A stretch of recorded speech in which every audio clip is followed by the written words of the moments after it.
means is corporations need to lighten up and maybe poke a little fun at themselves.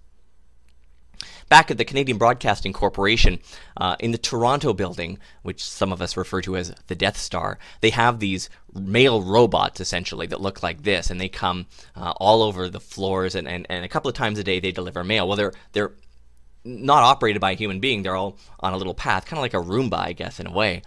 And when it detects something in the way, it gives off, well, it kind of travels around the hallway beeping the whole time, beep, beep. And if it detects something in its way, like let's say someone was, I don't know, meeting in the hallway and they put a chair in the way, well, it would stop and it would maneuver around the chair. In fact, if you go to the CBC building in Toronto, it's kind of funny because you can see these track marks. I mean, they're just on rubber wheels. They're not physically on rails, but you can see where the carpet's been worn in. Anyway, back to this story. So here comes the mail robot. Now, the mail robot has a blind spot.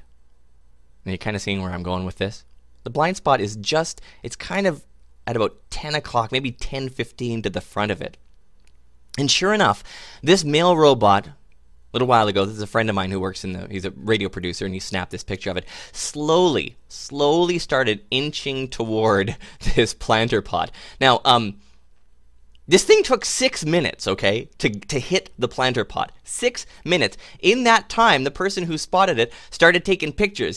Twitter wasn't around then, but he would have tweeted it. He sent emails. They sent instant messages. Come up to floor number 7 by the pink elevators, And in a few minutes, this mail bot is going to crash head first into this planter pot.